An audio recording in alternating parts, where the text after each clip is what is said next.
Hello বন্ধুরা, কেমন আছো তোমরা সবাই? আশা করছি ভালো আছো। তো আলহামদুলিল্লাহ আমিও ভালো আছি। তো দেখো, আজ আমি চলে এসেছি আরও একটা নতুন রেসিপি নিয়ে। তো আজকে আমি বানাবো এবিসি ক্যান্ডি। এবিসি ক্যান্ডি বানানোর জন্য আমি এখানে নিয়েছি আমলকি, বিটরুট, গাজর।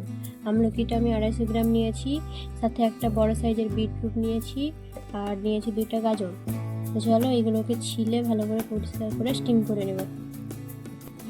দেখো, গাজর বিটরুটগুলো আমি ভালোভাবে ছিলে কেটে নিয়েছি। এবার এগুলোকে আমি স্টিম করে নেব। এদিকে জল গরম হয়ে গেছে।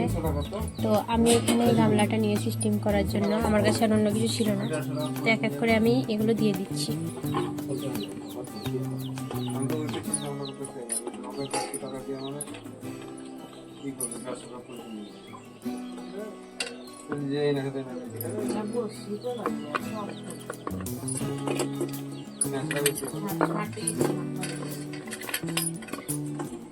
এগুলো সব দিয়ে দিলাম।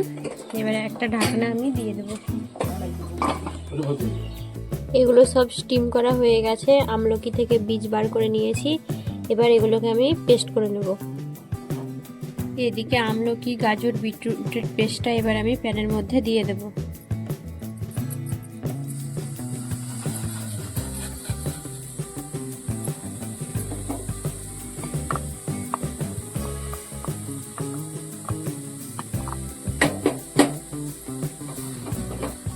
এবার এই পেস্টটাকে ভালোভাবে নাড়াচাড়া করে নেব। আর ওইদিকে আমি চিনির গুঁড়ো বানিয়ে রেখেছি, একটু পরে ওটা এবার দেবো।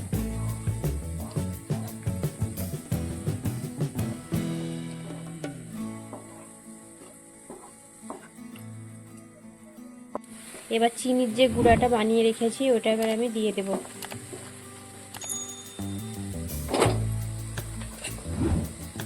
তো আমি 250 গ্রাম আমলকির জন্য মাপ করে চিনির গুঁড়ো করে নিয়েছি। এটা এবার দিয়ে দিচ্ছি।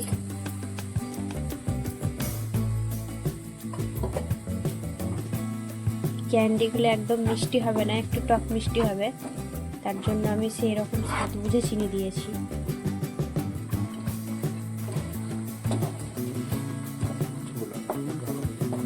ভালোভাবে এবার নাড়াচাড়া করে চিনি থেকে যে জলগুলো বেরোবে, ওই জলগুলো যতক্ষণ না শুকিয়ে যাবে ততক্ষণ না আমার এই ক্যান্ডিটা তৈরির জন্য প্রস্তুত হবে।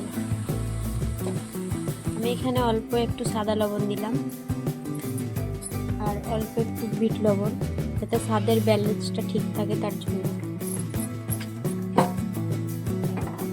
এবার ভালোভাবে নাড়াচাড়া করে নিচ্ছি।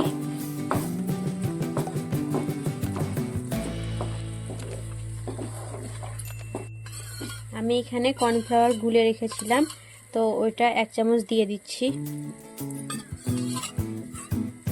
তো কর্নফ্লাওয়ারটা দেওয়ার পরে নেড়ে নেব।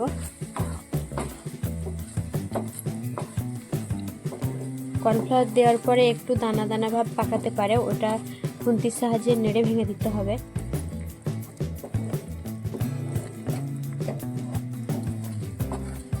এটা ততক্ষণ নাড়াতে থাকবো যতক্ষণ না একটা আঠালো ভাব আসে, কারণ এটা গোল গোল ক্যান্ডির মতো বানাবো। জ্যামটা এবার হয়ে এসছে, দেখো খুন্তি থেকে ছেড়ে পড়ছে না। এবার এটাকে আমি নামিয়ে নেব, তারপর ঠান্ডা করে গোল গোল আকারে শেপ দেব। ওপরে আমি 1 চামচ ঘি ছড়িয়ে দিচ্ছি। এবার নাড়াচাড়া করে নামিয়ে নেব।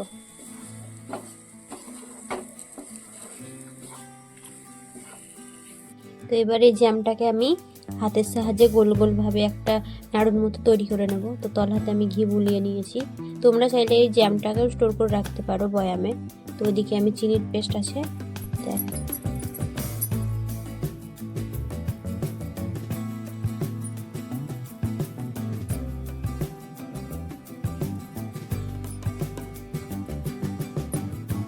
দেখো কত সুন্দর হয়েছে। এবার চিনির পাউডারগুলো অল্প অল্প করে আমি ওপরে ছিটিয়ে দেব। দেখো ক্যান্ডিগুলো কত সুন্দর হয়েছে, দেখতে খুব সুন্দর লাগছে। আমি এখানে এই বয়ামটা নিয়েছি, তো এই বয়ামে আমি ক্যান্ডিগুলো এক এক করে তুলে রাখবো। কাচের বয়ামে রাখলে কি অনেক দিন সংরক্ষণ করে রাখতে পারবো। তো দেখো ক্যান্ডিগুলো কত সুন্দর হয়েছে।